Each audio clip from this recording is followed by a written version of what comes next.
सहनाववतु सहनौ भुनक्तु सह वीर्यं करवावहै तेजस्विनावधीतमस्तु मा विद्विषावहै। ओम शांति शांति शांति। गुरुर्ब्रह्मा गुरुर्विष्णु गुरुर्देवो महेश्वरः गुरुरेव परं ब्रह्मा तस्मै श्री गुरवे नमः। तस्मै श्री गुरवे नमः। नीलाम्बुजश्यामलकोमलाङ्गं सीतासमारोपितवामभागम् पाणौ महासायकचारुचापं नमामि रामं रघुवंशनाथम्। नमामि रामं रघुवंशनाथम्। अतुलितबलधामं हेमशैलाभदेहं दनुजवनकृशानुं ज्ञानीनामग्रगण्यं सकलगुणनिधानं वानराणामधीशं रघुपतिप्रियभक्तं वातजातं नमामि। रघुपतिप्रियभक्तं वातजातं नमामि।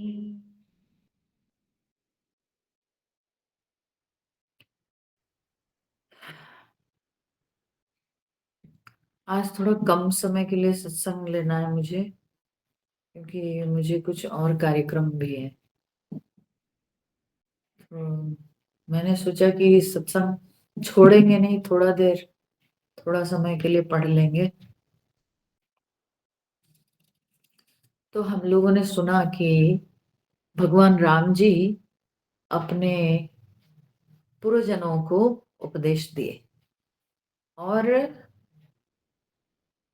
पुरजनों को उपदेश देते हुए भगवान राम जी ने मनुष्य जन्म के महत्व को बताया कि सारी योनियों में मनुष्य योनि श्रेष्ठ है और इस मनुष्य योनि को प्राप्त करके जो मनुष्य अपने कल्याण के लिए, जो मनुष्य साधना नहीं करता है, तो वो अपने जीवन को गवा रहा है।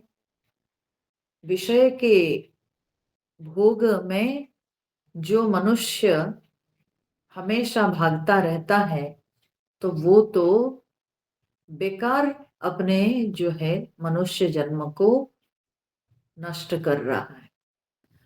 और ऐसे व्यक्ति को राम जी कहते हैं वो तो मूर्ख है, वो तो नासमझ है। तो इसलिए मनुष्य जीवन की सार्थकता तब है जब हम,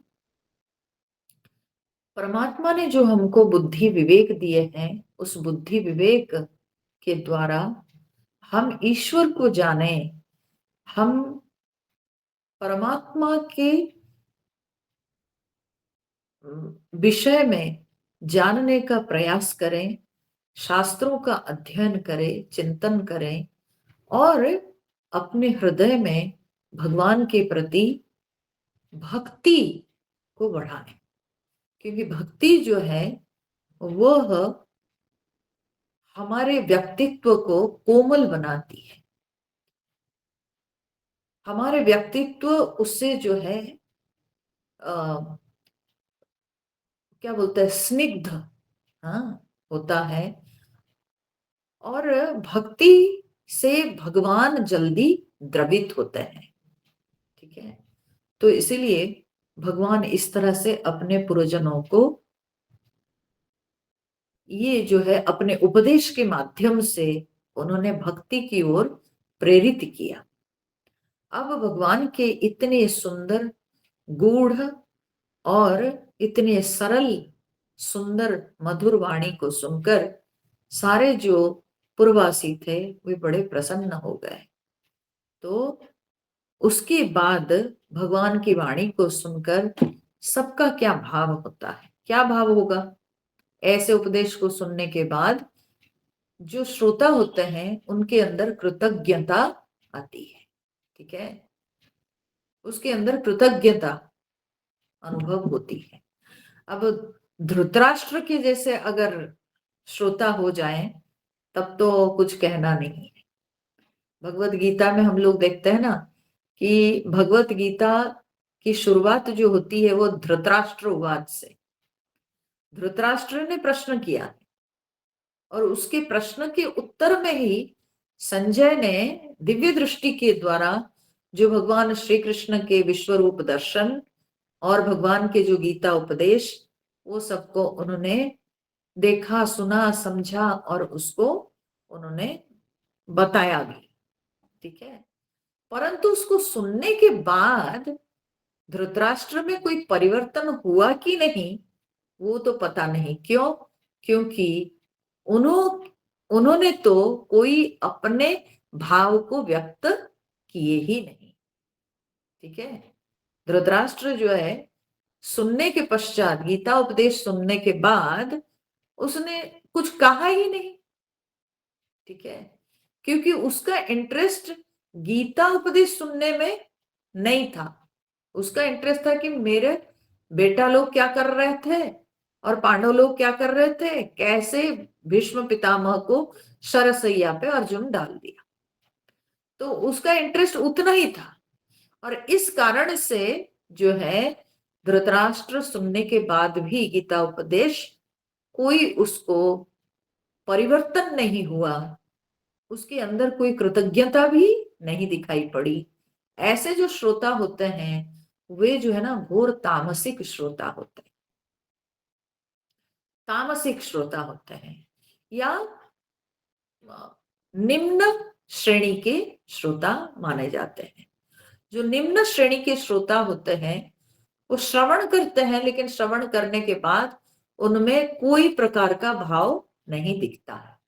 मतलब क्या हुआ, उनकी कर्ण छिद्र में कुछ शब्द जा करके कान के पर्दे में शब्द तो वो लगे, लेकिन वो शब्द उनके हृदय में जो है प्रवेश नहीं किए, बस शब्द के रूप से रह गए। तो ऐसे जो श्रोता होते हैं वो निम्न कोटि के श्रोता माने जाते हैं, जिनको कोई असर नहीं होता है, जिनके अंदर कोई कृतज्ञता भी नहीं आती है। तो वो धृतराष्ट्र जैसे श्रोता होते हैं। परंतु आप देखिए संजय जी, उन्होंने देखा तो अंत में संजय जी अपनी कृतज्ञता व्यक्त कर रहे हैं, अर्जुन भी अपनी कृतज्ञता व्यक्त किए हैं। ठीक है, संजय जी कृतज्ञता व्यक्त जो कर रहे हैं उसमें वो किसको धन्यवाद दे रहे हैं? व्यास देव जी को। व्यास प्रसादात श्रुतवान। हाँ? तो हमने व्यासदेव जी के प्रसाद से, व्यासदेव जी की कृपा से हम जो है ये भगवान के जो विराट रूप है उसका हमने दर्शन किया और ये व्यासदेव जी के प्रसाद से ही हमको ये गीता उपदेश सुनने को मिला। ठीक है, परीक्षित जी भी आप भागवत देखिए, भागवत महापुराण को सुनने के पश्चात परीक्षित जी भी अपनी कृतज्ञता व्यक्त किए हैं और शुकमुनि जी परीक्षित जी को यह बोल के चल दिए कि अब तुम्हारा कुछ नहीं हो सकता है, कोई कुछ नहीं बिगाड़ सकता है, चिंता मत करो, तक्षक आएगा, दंशन करेगा, लेकिन तुम्हारे ऊपर कोई असर नहीं पड़ेगा। तुमने जो सुना अब तुम उसी को जो है समाधि में बस केवल धारण करो। तो उन्होंने भी अपनी कृतज्ञता व्यक्त की है। गुरु की कृपा से ही हम इसको सुन पाए हैं। तो जो उत्तम प्रकार के श्रोता होते हैं, वो वक्ता की कही हुई बातों को धारण करते हैं, हृदयंगम करते हैं और उसको आत्मसात भी कर लेते हैं। जो उत्तम प्रकार के श्रोता होते हैं, वे तो सुनते सुनते ही वे समाधिस्थ हो जाते हैं। ठीक है। और यहाँ जो अयोध्यावासी थे, वे सब के सब स्वयं भगवान के श्रीमुख से सुन रहे थे। ये तो उनका भाग्य था। ठीक है, कि भगवान स्वयं उपदेश दे रहे हैं और उसको ये सब लोग भगवान के श्रीमुख से सुन रहे हैं।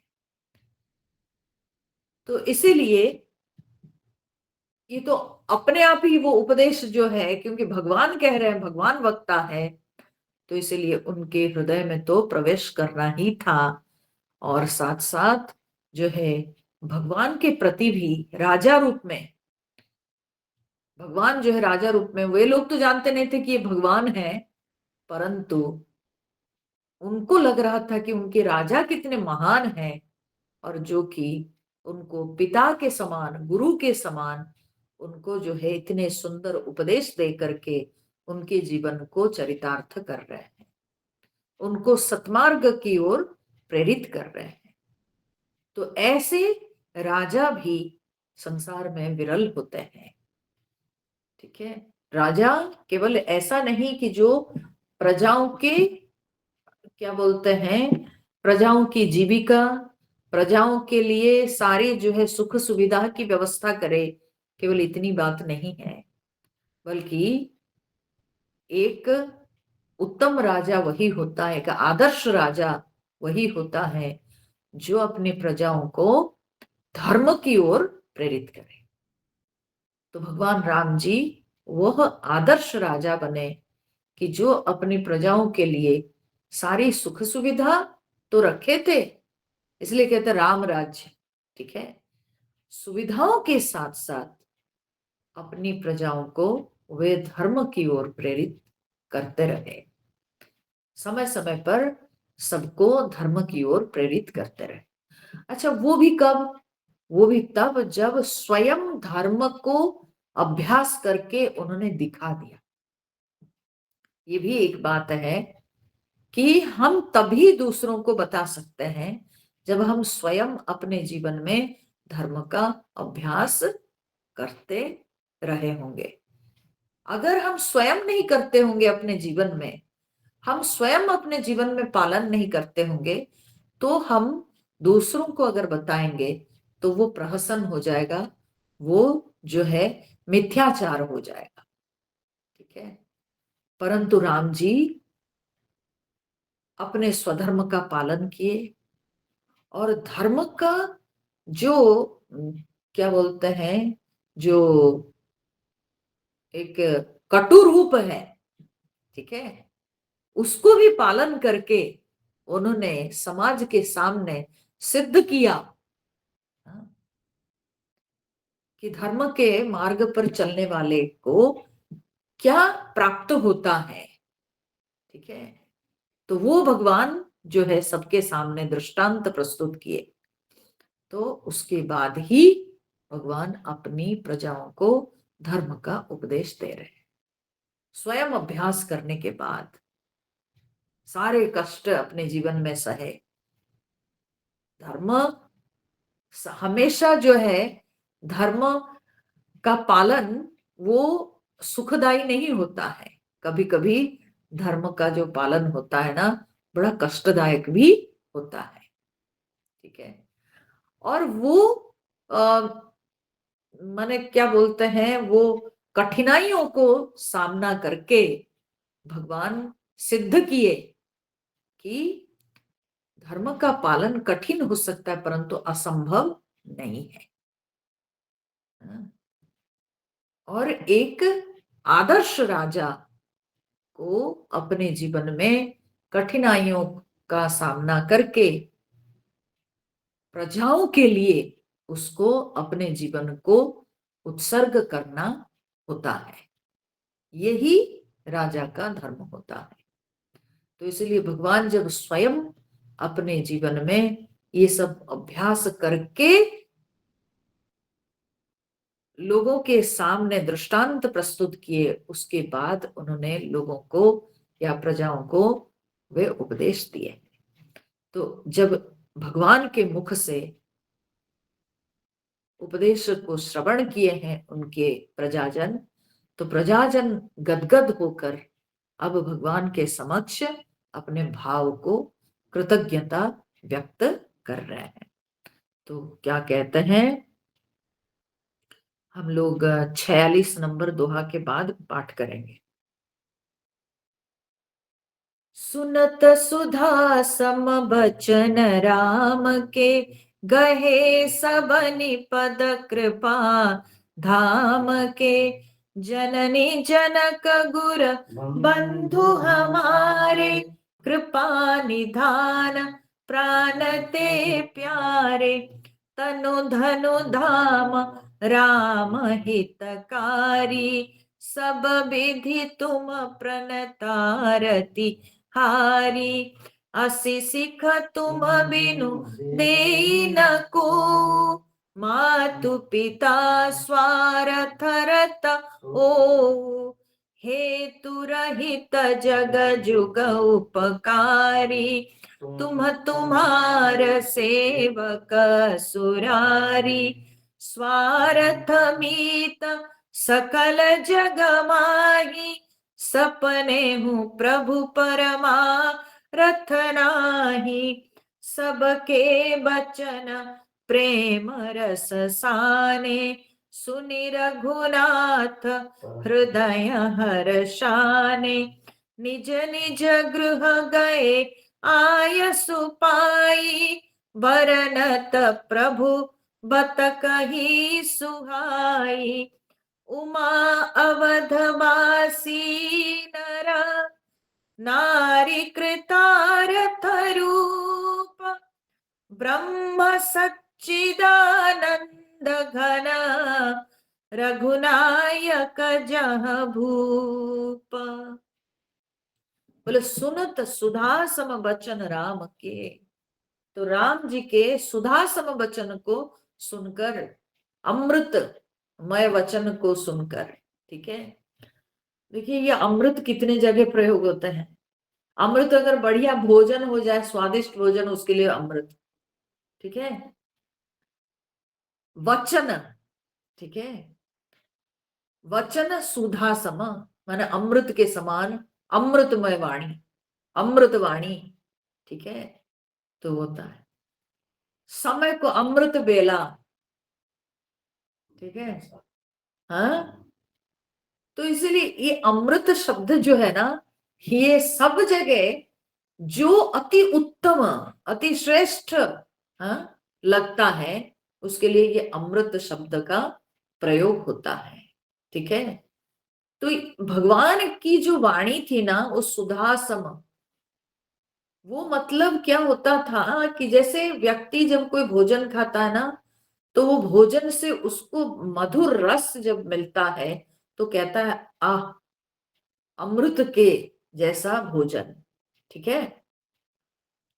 तो भगवान की वाणी में वो रस थी, ठीक है। भगवान की वाणी इतना मधुर कि वो वाणी जो है सुधा सम, ठीक है, वो व्यक्ति को इतना आनंद देता है। तो इसलिए यहाँ पर गोस्वामी जी कहते हैं, अमृत के समान भगवान के वचन सुनकर गहे सब निपद कृपा धाम के। सबके सब भगवान के चरणों में गिर गए, ठीक है, भगवान के चरण को पकड़ लिए। फिर उन्होंने कहा, जननी जनक गुर बंधु हमारे, कृपा निधान प्राण ते प्यारे। बोले हे कृपा निधान, हे प्राण के प्यार, प्राण से प्यारे, आप जो है हमारे, हमारी माता है, पिता है, गुरु है, बंधु है, सब कुछ है। त्वमेव माता च पिता त्वमेव, त्वमेव बंधुश्च सखा त्वमेव, त्वमेव विद्या द्रविणम त्वमेव, त्वमेव सर्वम मम देव देव, ठीक है। तो सब कुछ त्वमेव पिता च माता, त्वमेव माता च पिता त्वमेव। ठीक है, बहुत लोग इसको गाते गाते ना गलत उच्चारण कर माताश्च कर देते हैं। माताश्च नहीं होगा, माता शब्द में विसर्ग है नहीं, तो इसलिए त्वमेव माता च पिता त्वमेव। ठीक है, कभी कभी क्या है हम लोग अंधाधुन गा लेते हैं, जो मन में आया, जैसे लगा बस वैसे गा लिए। माताश्च नहीं, त्वमेव माता च पिता त्वमेव। लेकिन त्वमेव बंधुश्च, क्योंकि बंधु शब्द में विसर्ग है, बंधु और च, तो इसलिए बंधुश्च।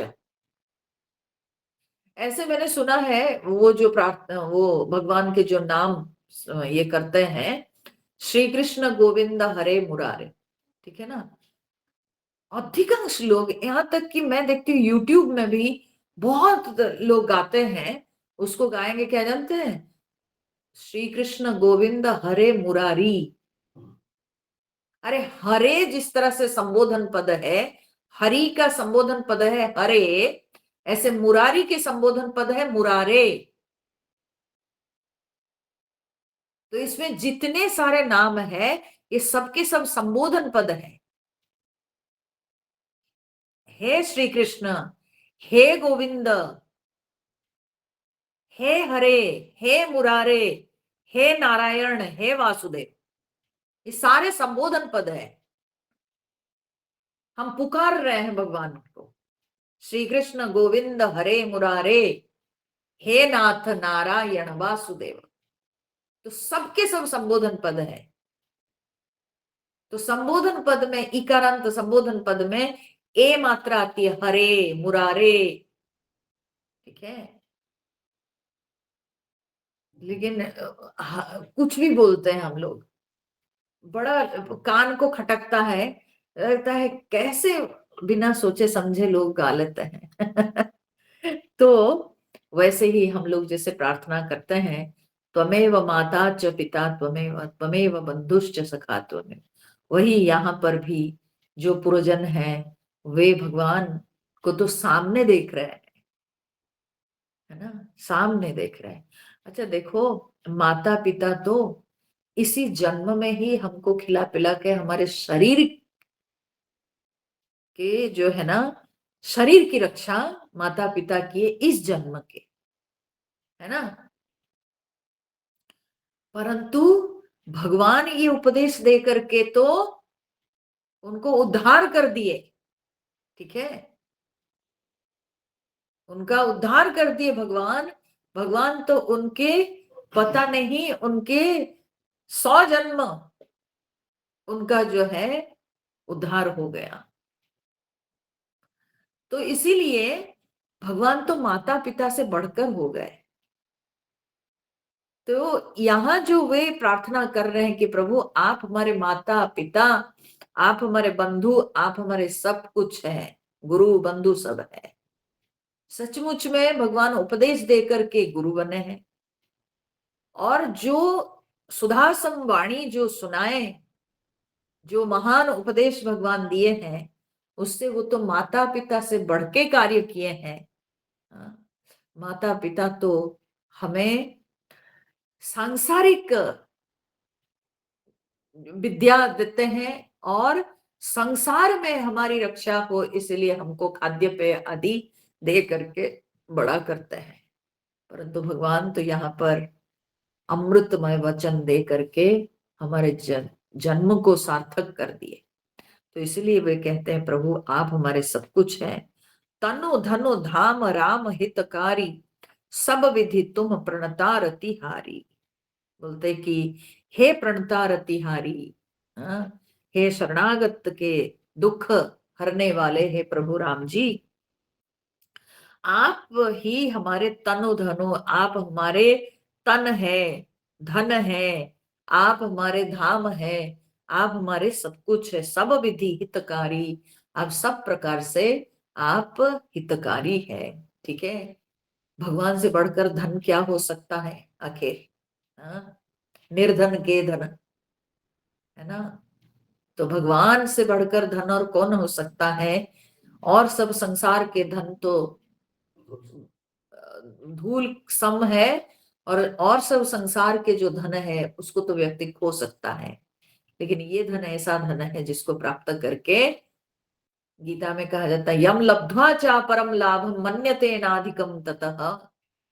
जिसको लाभ करके इससे अधिक लाभ और कुछ नहीं हो सकता है। ठीक है, इससे बढ़कर लाभ और कुछ नहीं हो सकता है। ये सबसे श्रेष्ठ धन है। असी सिख तुम बिनु देई न को मातु पिता स्वार्थ रत ओहु।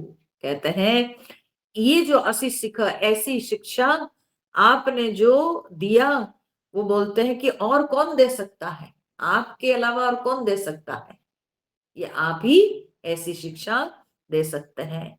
मातु पिता स्वार्थ रत ओहु। बोलते हैं देखो, माता पिता है तो हमारे हितैषी, लेकिन वो भी स्वार्थरत। माता पिता भी स्वार्थ रखते हैं, बच्चों से कुछ ना कुछ उनकी अपेक्षा होती है। ठीक है, इसलिए भगवान हमारे कैसे सखा है, बोले सुहृत। गीता में सुहृत शब्द का प्रयोग हुआ है ना। ठीक है, नहीं, सुहृत शब्द का प्रयोग हुआ है। ठीक है, भगवान कहते हैं कि मैं सुहृत हूं। क्यों सुहृत हूं? क्योंकि सुहृत इसलिए सुंदर हृदय, जो बिना अपेक्षा किए, बिना कोई अपेक्षा रखे जो हमारी मदद करते हैं, वो उनको कहा जाता है सुहृत। जगत में क्या होता है, आ, कोई हमारे उपकार किए और हम उनके उपकार किए। ठीक है, ये एक प्रकार की मित्रता होती है। हाँ? दूसरी प्रकार की मित्रता होती है कि भाई वो जो है हम इसलिए करते हैं क्योंकि हम अपेक्षा रखते हैं कि वो हमारा कभी करेगा। ठीक है, कभी वो हमारा करेगा। ये एक प्रकार का जो है ना संबंध होता है। परंतु भगवान हमारे ऐसे मित्र हैं, ऐसे सखा हैं जो कि कोई अपेक्षा नहीं करते हैं। भगवान सुहृत है।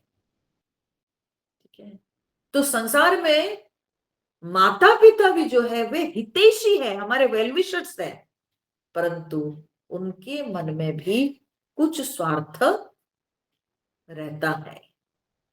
वे अपनी संतान की देखभाल करते हैं, अपने अपने संतान को बड़ा करते हैं, उनके मन में भी कहीं ना कहीं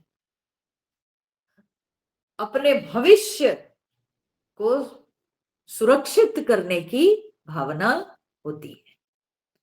वे भी अपने बच्चों से कुछ जो है अपेक्षा रखते हैं कि मैं इसकी उंगली पकड़ के इसको चलना सिखा रहा हूं, इसीलिए कि जब मेरी बुढ़ापे में मैं जब चल नहीं पाऊंगा तो ये मेरी उंगली पकड़ के मुझे जो है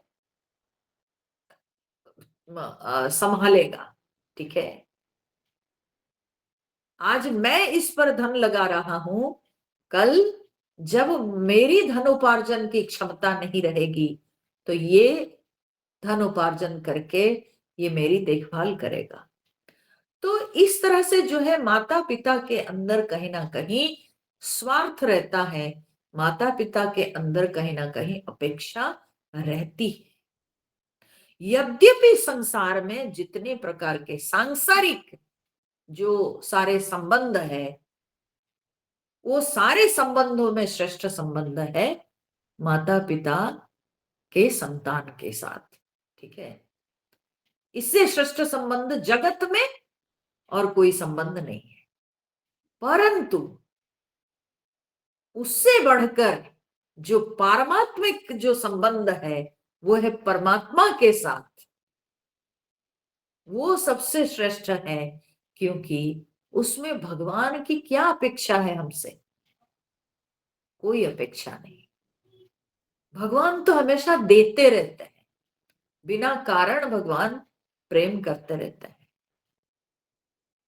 तो इसीलिए यहाँ पर जो है ये पूर्ववासी कह रहे हैं कि प्रभु, माता पिता के अंदर तो स्वार्थ रहता है, परंतु आप तो निस्वार्थ भाव से हम सबको जो है चरितार्थ किए। हेतु रहित जग जुग उपकारी, तुम तुम्हार सेवक असुरारी। बोलते हैं असुरों के शत्रु, हे प्रभु, हेतु रहित जग जुग उपकारी। हाँ, जगत में दो जो है उपकारी होते हैं, जो कि बिना हेतु के, बिना कारण के वे जो है उपकार करने वाले।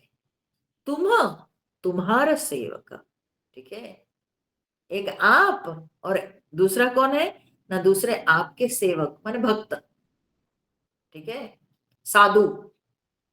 संसार में निस्वार्थ सेवा और कौन करता है? निस्वार्थ सेवा एक साधु करता है, क्योंकि साधु के मन में जो सच्चा साधु है, ठीक है, साधु जस्ट केवल साधु वेश लिया हुआ नहीं, परंतु यहां कहा जाता है कि जो सच्चा साधु होता है तो वो निस्वार्थ सेवा करता है। उसको क्या अपेक्षा है? वो कोई अपेक्षा नहीं रखता है। क्यों? क्योंकि वो सेवा किया, आज इधर कल किधर, चल दिया। जो उसके सामने आया और जो उससे बन पड़ा वो करता चला जाता है, और वो सबका उपकार करता है। उसके लिए कोई अपना नहीं, कोई पराया नहीं। और तो और वो केवल मनुष्यों की सेवा करता है ऐसी बात नहीं, कोई भी प्राणी की सेवा साधु करता है, ठीक है। उसके समक्ष कोई भी प्राणी कष्ट में हो, पीड़ा में हो, तो वो सबके अंदर परमात्मा को देखता है। उसको सबके हृदय में ईश्वर विराजमान दिखते हैं।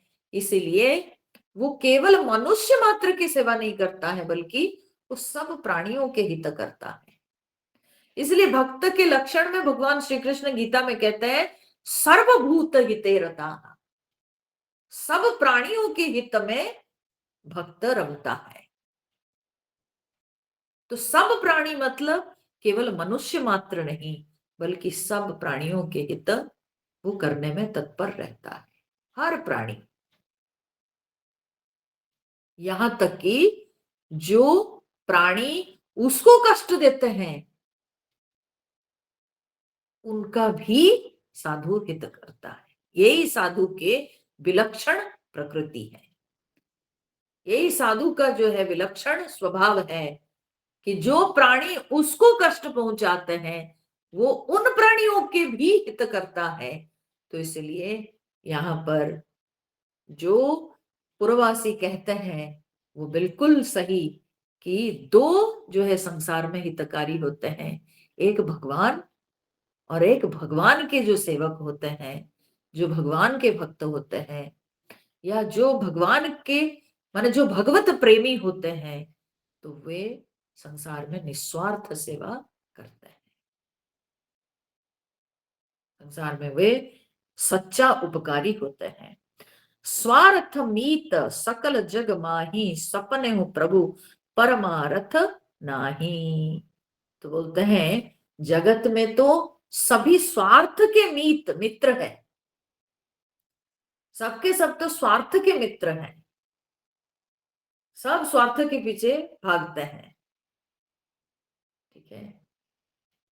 कौन निस्वार्थ सेवा करना चाहेगा? हाँ?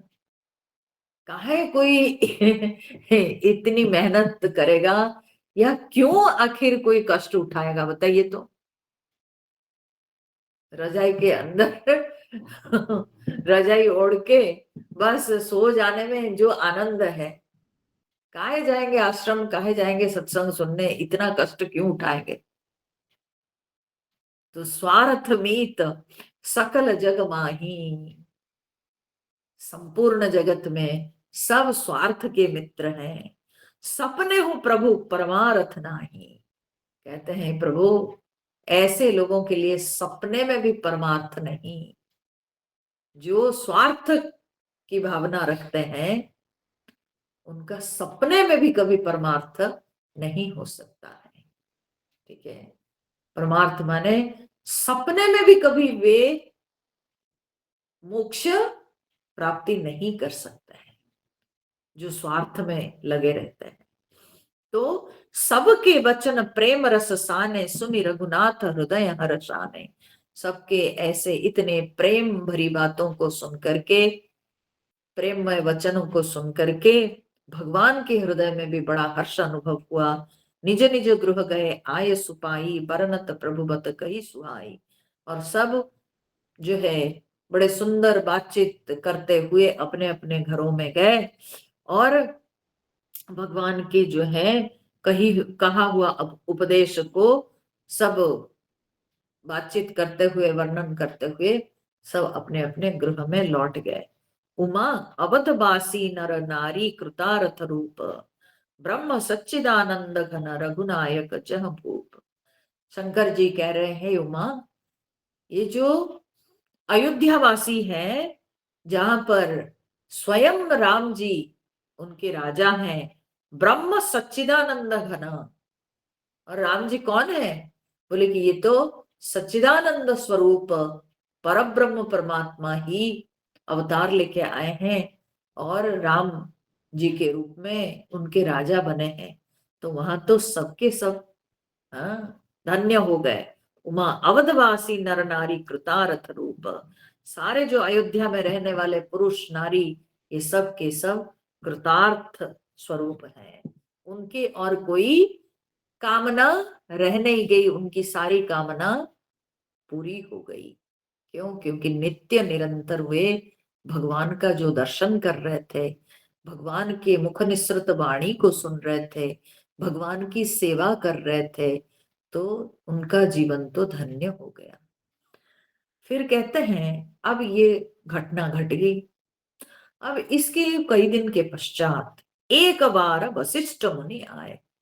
एक बार, एक बार जब कहा जाता है ना, तो एक बार माने ऐसे भगवान के शासन होते होते कोई एक समय में। ये मत सोचिएगा कि ये घटना के तुरंत बाद, ऐसा नहीं।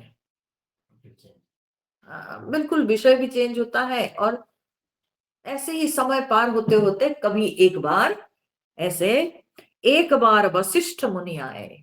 वशिष्ठ मुनि आए, ठीक है। जहां राम सुख धाम सुहाए, जहां पर भगवान राम जी सुख के धाम राम जी उपस्थित थे, वहां पर वशिष्ठ मुनि आए। अति आदर रघुनायक कीन्हा, राम जी बहुत आदर सम्मान पूर्वक गुरु है। ये जो है रघुवंश के कुल पुरोहित है वशिष्ठ जी, और पता नहीं कितने समय से, है ना, उनके पूर्वजों के समय से वशिष्ठ जी इस वंश के पुरोहित कर्म करते आए हैं। तो राम जी उनका बड़ा आदर सत्कार किया। पद पखारी पादोदक लीना, उनके चरण धो करके पादोदक, वशिष्ठ जी के गुरु के पादोदक को ग्रहण करना जो है ये शिष्य का धर्म है। ये सम्मान के रूप से, श्रद्धा के रूप से जो है ऐसे, ये क्या बोलते हैं, ये एक शिष्टाचार, ठीक है, ये एक शिष्टाचार किया जाता है।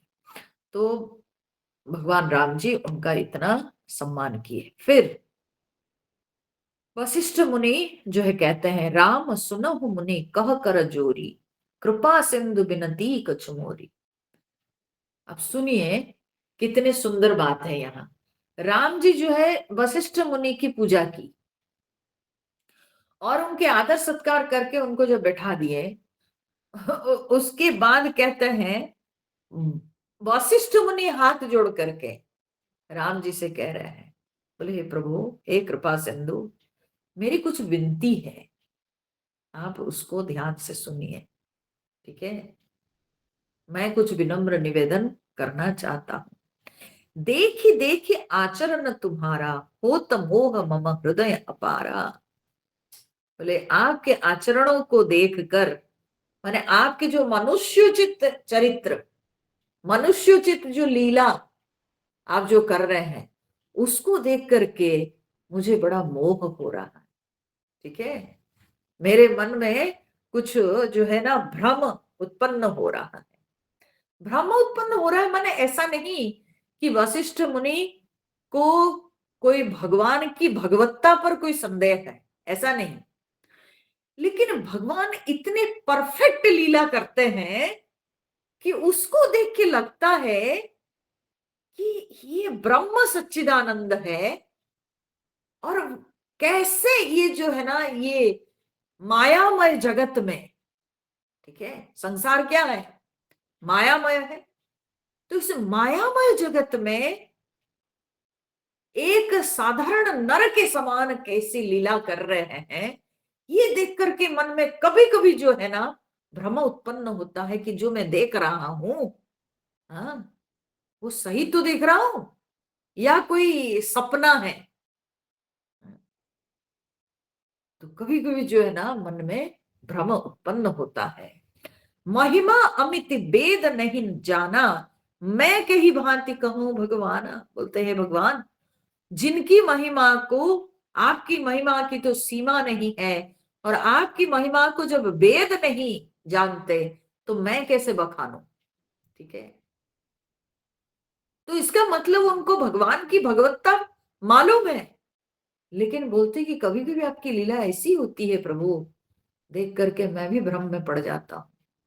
ठीक है, और एक बात बताएं, जो वशिष्ठ जी स्वयं भगवान को उपदेश दिए हैं, योग वासिष्ठ जो महान ग्रंथ है, जिसमें है 30-35 हजार श्लोक हैं, वो अपने आप में एक स्वतंत्र शास्त्र है पूरा। तो जो योग वासिष्ठ में वशिष्ठ मुनि उपदेश दिए हैं राम जी को, तो वो वशिष्ठ जी कहते हैं कि प्रभु, हाँ, मैं कभी कभी भ्रम में पड़ जाता हूं। तो उपरोहित्य कर्म अति मंदा, वेद पुराण सुमृति कर निंदा। अब वे अपने जो है अपने मन में जो एक दुविधा थी, उसको भगवान के समक्ष प्रकाश कर रहे हैं। बोलते प्रभु, ये जो पुरोहित कर्म है, ठीक है, ये पुरोहित का जो कर्म है अति मंदा, ये बड़ा मंद कर्म है। ठीक है, ये पुरोहित कर्म बहुत अच्छा कर्म नहीं है।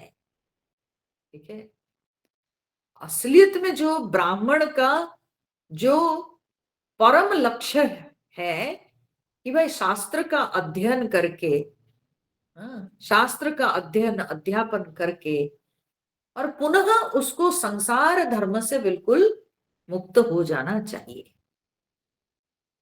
ठीक है, जो वेद में दिया हुआ ज्ञान है, उस ज्ञान को धारण करके उसको जो है परमात्मा के चिंतन में अपने जो है आपको पूरी तरह से उत्सर्ग कर देना चाहिए। परंतु वशिष्ठ जी के साथ तो वैसा हुआ नहीं, वो तो हमेशा पुरोहित कर्म करते गए। ठीक है, तो वे ये जो रघुकुल के पुरोहित कर्म करते आए, तो बोलते हैं कि पुरोहित कर्म बड़ा मंद कर्म है, क्योंकि पुरोहित कर्म में पुरोहित दक्षिणा लेता है, ठीक है, दान ग्रहण करता है, तो उसका कुछ कुछ दोष भी आ जाता है। ठीक है, पुरोहित कर्म का बड़ा बहुत वाल्मीकि रामायण में उसकी बड़ी निंदा भी, हाँ, की गई है, बहुत तिरस्कार भी हुआ है पुरोहित कर्म का। और पुरोहित कर्म में होता क्या है कि जो पुरोहित कर्म यजमान के लिए पुरोहित जो है अनुष्ठान करता है, अगर पुरोहित के द्वारा कोई गलती हो जाएगी, है ना, मंत्र उच्चारण में कहीं गलती या कहीं विधि विधान में कहीं गलती रह जाएगी, तो वो गलती का जो परिणाम है वो यजमान को भोगना पड़ता है। तो वो पाप को कौन उठाएगा? पुरोहित, क्योंकि ये पुरोहित के गलती के कारण होता है। ठीक है ना, तो इसलिए ये पुरोहित के ऊपर फिर दोष लग जाता है। अगर कहीं विधि विधान में गलती रखा, हाँ, मंत्र उच्चारण में त्रुटि रखता है, तो ये सब पुरोहित के ही पाप माना जाता है। तो इसलिए ये पुरोहित कर्म जो है ये बड़ा मंद कर्म है। हम्म।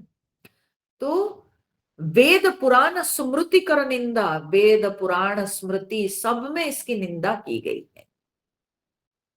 ठीक है, सब में इसकी निंदा की गई है। जब न लेऊ मैं तब विधि मोही, कहा लाभ आगे सुत तो ही। बोलते हैं कि मैं जब ये पुरोहित कर्म को नहीं ग्रहण कर रहा, मैं स्वीकार नहीं कर रहा था, जब मुझे देवता लोग बोले कि आप जा करके यहाँ जो है इस रघुवंश के पुरोहित बनिए, तो मैं पुरोहित कर्म को मान नहीं रहा था, सूर्यवंश के पुरोहित कर्म को। तो तब ब्रह्मा जी ने मेरे को समझाए थे, बोले कहा लाभ आगे सुत तो ही। हे सुत, हे बेटा, तुमको जो है आगे चल करके बड़ा लाभ होगा इससे। तो क्या लाभ होगा? बोले परमात्मा ब्रह्म नर रूपा होई ही रघुकुल, रघुकुल भूषण भूपा। बोले परमात्मा जो ब्रह्म स्वरूप परमात्मा है, वही रघुकुल में जो है राजा बन के आएंगे, उनकी सेवा करने का मौका आपको मिलेगा। अच्छा आप देखो, एक बात बताती हूँ, ये सूर्यवंश के पुरोहित कब से, हाँ, कब से थे, और उसके बाद इनको राम जी से दर्शन कब हो रहा है? इस बीच कितने जनरेशन पार हो गए, आप सोचिए, कितने जनरेशन पार हो गए। तो कितने दीर्घ समय के बाद, कितनी लंबी सेवा के बाद तब जाके उनको भगवान का दर्शन प्राप्त हो रहा है। सोच के देखिए, दशरथ जी का समय काल कितना था? 60,000। ठीक है, उनसे अधिक था उनके पिताजी का। वो कितने कितने पता नहीं उन सब की आयु थी। अब सोचिए कि कितना लंबा समय सेवा के पश्चात वशिष्ठ जी को आज जाके भगवान राम जी की सेवा करने का मौका मिला है और राम जी का दर्शन प्राप्त होता है। ठीक है, तो ये सोचना कि हमको अगले जन्म में मिल जाएगा, कल मिल जाएगा, आज मिल जाएगा, ये सोचना बड़ा गलत है। जब ब्रह्मा जी उनको बोल के भेजे कि तुमको बड़ा फायदा होगा इस स्कूल में, भगवान आएंगे, तो वो कौन से जनरेशन में, कौन से जन्म में आएंगे, कोई गारंटी थोड़ी। और सेवा करते करते कितने पुरुष पार हो गए, और उसके बाद अभी जाके उनको राम जी से दर्शन प्राप्त हुआ है। तो कहते हैं कि प्रभु मुझे ऐसे ब्रह्मा जी कह करके समझा करके तब मुझे जो है पुरोहित कर्म को ग्रहण करने के लिए कहा। तब मैं हृदय विचारा, जोग यज्ञ व्रत दान, जा कहूं करिय सो पै हूं, धर्म न यही सम आन। बोले तब मैं हृदय में विचार किया कि जो योग यज्ञ व्रत दान ये सब से जा कहूं करिय सो पै हूं। हाँ, तो बोलते ये सब योग यज्ञ दान धर्म सब व्यक्ति जो करता है, इससे जो फल, हाँ, होता है, बोलते हैं कि मैं इस कर्म से मैंने अब ये पुरोहित कर्म से, योग यज्ञ करके जो प्राप्त नहीं किया जा सकता है, मैं इस पुरोहित कर्म से वो प्राप्त कर लूंगा। ठीक है, लोग कितने प्रकार से धार्मिक अनुष्ठान करते हैं, परंतु उनको कभी प्रभु का दर्शन नहीं मिलता है।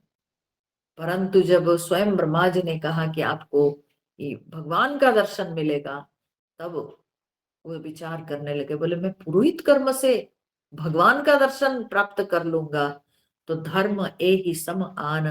बोलते इसके समान तो दूसरा कोई धर्म है नहीं। अगर इस धर्म से, इस पुरोहित धर्म से अगर भगवान मिल जाएंगे, तब इससे बढ़कर और कोई धर्म नहीं मेरे लिए। तब मैंने ही इस पुरोहित कर्म को स्वीकार किया। आपके इस सूर्य वंश की सेवा में मैं पुरोहित बन के रहा। जप तप नियम जोग निज धर्मा, श्रुति संभव नाना शुभ कर्मा। ज्ञान दया दम तीर्थ मज्जन, जह लगी धर्म कहत श्रुति सज्जन। तो कहते हैं कि ये जप तप नियम योग और फिर अपने निज धर्म माने अपना स्वधर्म पालन, श्रुति संभव नाना शुभ कर्मा, और वेद से उत्पन्न जितने सारे शुभ कर्म हैं, ज्ञान दया दम और तीर्थों में स्नान, जहां तक हाँ, श्रुति और संत लोग कहते हैं सब धर्म कि ये सब विभिन्न रूप है। आगम निगम पुराण अनेका, पढ़े सुने कर फल प्रभु एका। बोलते हैं कि सारे जो है आगम निगम, आगम क्या है और निगम क्या है?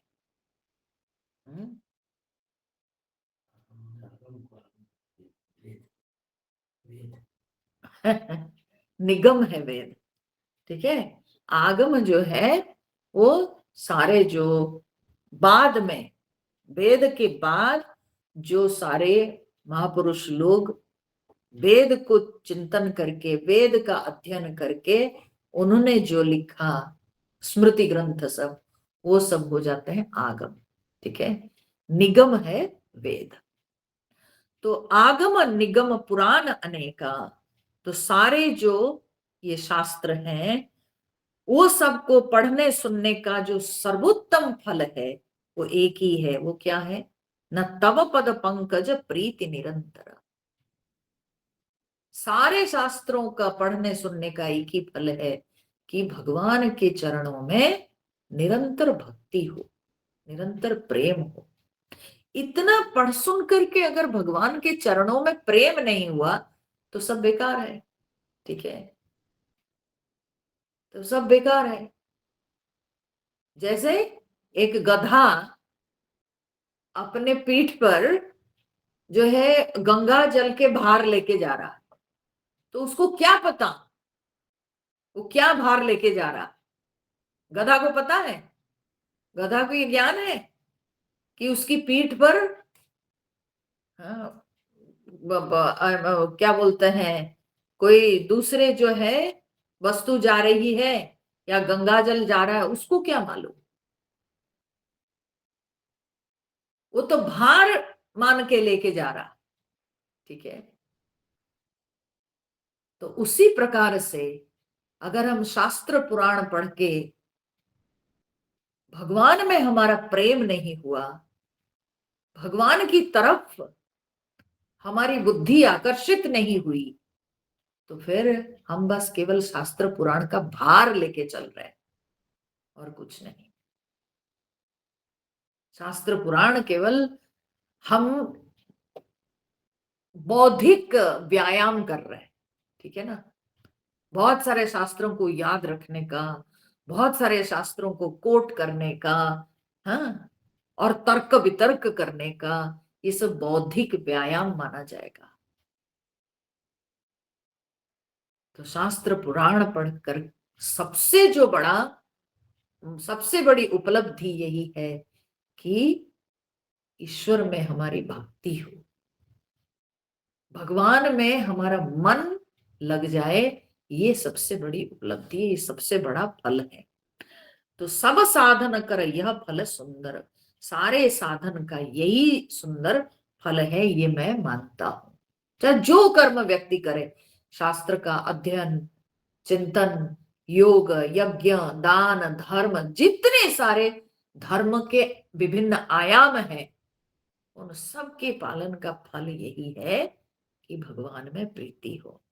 छूट ही मल की मल ही के धोए, घृत की पाव कोई बारी बिलोए।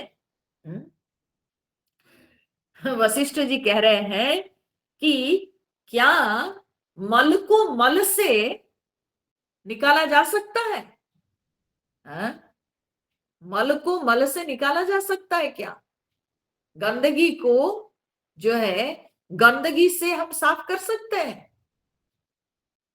नहीं कर सकते हैं, है ना।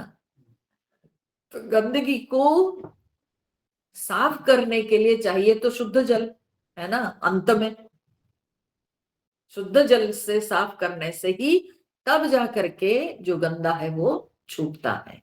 ठीक है। देखिए, आपका कोई बर्तन में अगर कुछ गंदा लगा है तो आप साबुन या तो लगा के रगड़ते हो आजकल के समय में। पहले जमाने में लोग मिट्टी से रगड़ते थे, ठीक है, मिट्टी राख ये सब से। लेकिन फिर मिट्टी राख को भी धोना पड़ता था, ठीक है ना। मिट्टी राख का हम प्रयोग करते थे कि उसमें जो चिपका हुआ है जो सारे मल, उस मल को रगड़ करके घिस करके उसको साफ करने के लिए। परंतु फिर अंत में जो है शुद्ध जल से वो राख मिट्टी को भी धोते थे और उसमें लगा हुआ जो मल है वो भी धुल जाता है। तो मल को कभी मल से नहीं साफ किया जा सकता है। और वशिष्ठ जी कहते हैं, क्या हमको खाली पानी में घी मिलेगा? घृत की पाव कोई बारी बिलोए। बारी मतलब पानी, पानी को अगर हम बिलोएंगे, है ना, तो उससे क्या घी निकलेगी? नहीं, ठीक है, नहीं निकलेगी। तो प्रेम भगति जल बिनु रघुराई। हाँ? प्रेम भगति जल बिनु रघुराई, अभियंतर मल कबहु न जाई। तो बोलते हैं कि हे राम जी, हे रघुनाथ जी, प्रेम भक्ति रूप निर्मल जल के बिना जो है वो अंतःकरण का मल, अंतःकरण की जो गंदगी है वो कभी नहीं जाता है। अंतःकरण का मल छूटता है जब राम जी के प्रति प्रेम भक्ति हो। ठीक है, राम जी के प्रति प्रेम भक्ति हो। देखो, भक्ति में ना दो स्तर है, याद रखिए। भक्ति का अर्थ ये नहीं है कि केवल घंटी बजा देना, फूल चंदन चढ़ा देना। भक्ति में दो स्तर है, एक होती है वैधी भक्ति, एक होता है प्रेमा भक्ति। वैधी भक्ति मतलब क्या है? वैधी भक्ति मतलब केवल जो विधि निषेधों का पालन करके हम जो उपचार आदि कर लेते हैं, ठीक है, ये विधि है, इसके बाद ये करना है, इसके बाद ये करना है, ठीक है, ध्यान करना है, आवाहन करना है, आसन करना है, ठीक है ना, अर्घ्य देना है। तो ये सब जो है ना, ये विधि है, उपचारों की विधि है। विष्णु भगवान को इस तरह के फूल चढ़ेंगे, इस तरह के नैवेद्य चढ़ेंगे, ये सब विधि है, ये उपचार है, ये रिचुअल्स है, ये भक्ति का एक रूप है। लेकिन ये भक्ति का अति साधारण रूप है, अति साधारण रूप है। इसको कहते हैं वैधी भक्ति। परंतु इससे ऊपर होती है जिसको कहते हैं प्रेमा भक्ति। प्रेमा भक्ति में विधि उपचार नहीं दिखता है अधिक, परंतु उसमें क्या है, न हृदय में नित्य निरंतर प्रेम की धारा बहती है अपने इष्ट की ओर, अपने प्रभु की ओर नित्य निरंतर प्रेम की धारा बहती है। उसको कहते प्रेमा भक्ति। तो यहां पर कहते प्रेम भगति जल। उस प्रेमा भक्ति जल के बिना अंतःकरण का मल दूर नहीं होता है। वैधी भक्ति करते समय व्यक्ति विधि विधान में इतना फंसा रहता है कि उसके अंतःकरण की सफाई कम हो पाती है, बहुत कम हो पाती है। परंतु जब असली प्रेम उमड़ता है भक्त के हृदय में भगवान के प्रति, तब उसके अंतःकरण में जो पता नहीं जन्म जन्मांतर से जो पड़े हुए सब मल है, वासनाएं हैं, वो सब दूर होते हैं। तो प्रेमा भक्ति से अंतःकरण के मल पूरी तरह से दूर हो जाते हैं, पूरी तरह से नष्ट हो जाते हैं। उसके बिना जब तक भगवान के प्रति प्रेम जागृत नहीं होता है, तब तक व्यक्ति का अंतःकरण पूरी तरह से शुद्ध नहीं होता है। सोई सर्वज्ञ तज्ञ सोई पंडित, सोई गुण गृह विज्ञान अखंडित। तो यहाँ पर कहते हैं कि वही सर्वज्ञ है, वही तज्ञ माने वही तत्वज्ञ है, वही पंडित है, सोई गुण गृह विज्ञान बोले वही गुणों का घर है, वही जो है सारे माने ज्ञान विज्ञान का वही जो है धनी है। तो बोलते हैं कि दक्ष सकल लक्षण जुत सोई, वही दक्ष है, वही सारे लक्षणों से युक्त है, और वही निपुण है, जाके पद सरोज रति हुई। जिसके अंदर, जिसके हृदय में भगवान के चरण कमल में प्रीति है, वही सच्चा, वही निपुण, वही दक्ष जो है व्यक्ति माना जाता है। क्यों कहा जाता है उसी को दक्ष? क्योंकि आप संसार में रह के सारे कर्म किए, लेकिन अगर आप कर्म के कीचड़ से लिपटे रहे तो आपकी निपुणता कहाँ रही? तो वही व्यक्ति निपुण, वही व्यक्ति चतुर, वही व्यक्ति पंडित जो कि संसार में रहकर भी संसार के कीचड़ से मुक्त हो गया, संसार के कीचड़ से अलग हो गया, जैसे कमल फूल के समान। वो कीचड़ में जन्म लेता है, कीचड़ में रहता है, परंतु कीचड़ को कभी स्पर्श नहीं करता है। तो वैसा जो व्यक्ति हो पाता है वही चतुर है, वही पंडित है, वही ज्ञानी है। और ये कब संभव है? जब भगवान के प्रति प्रेम हृदय में उमड़ता है, तभी हम संसार के ये जो माया, संसार के जो कीचड़ है, उससे हम अपने आप को मुक्त कर पाते हैं। तब अंत में वशिष्ठ जी भगवान से निवेदन करते हैं कि प्रभु, अब मैं तो आपकी सेवा करते करते, आपके इस वंश के सेवा करते करते इतना समय बिता दिया, आज ब्रह्मा जी के कहने के अनुसार आपका दर्शन हमें प्राप्त हुआ है। हाँ? तो मेरा एक निवेदन है, मैं भी कुछ आपसे चाहता हूं। तो इसलिए क्या चाहते हैं? बोले नाथ एक बर मांगो, राम कृपा करी देहु, जन्म जन्म प्रभु पद कमल, कबहु घटे जनि नेहु। बोलते हैं हे नाथ, हे प्रभु, मैं एक वर मांगता हूं, हे राम जी कृपा करके हमको वो वर दीजिए। क्या? न जन्म जन्म प्रभु पद कमल, हे प्रभु आपकी चरण कमलों में हमें जो है मेरा जन्म जन्मांतर में भी कभी कबहु घटे जनी, जन्म जन्मांतर में आपके चरण कमलों में प्रेम मेरा जो है कभी नहीं घटे, कभी कम ना हो, हमेशा आपके चरणों में मेरा प्रेम बना रहे। ठीक है? ये जन्म में जो तो हमें मिला, और हमेशा हर जन्म में, जन्म जन्मांतर में हमारा प्रेम कभी आपके चरणों से ना घटे। बस इतना हमको वर दीजिए, यही हम इस पुरोहित कर्म के फल स्वरूप प्राप्त करना चाहते हैं। तो वशिष्ठ जी यह प्रार्थना करके भगवान की कृपा प्रसाद प्राप्त करके अस कही मुनि वशिष्ठ गृह आए, कृपा सिंधु के मन अति भाए। ऐसे कहकर मुनि वशिष्ठ जी अपने घर आ गए, और भगवान राम जी के मन को भी ये जो है बहुत अच्छे लगे कि वशिष्ठ जी जो है अपने पुरोहिती कर्म करते थे परंतु उसमें लिप्त नहीं रहे, निर्लिप्त भाव से वे पुरोहित कर्म करते थे, और भगवान के चरणों में आज उन्होंने जो है अपनी जो प्रीति मांगी, ये बहुत बड़ी बात है।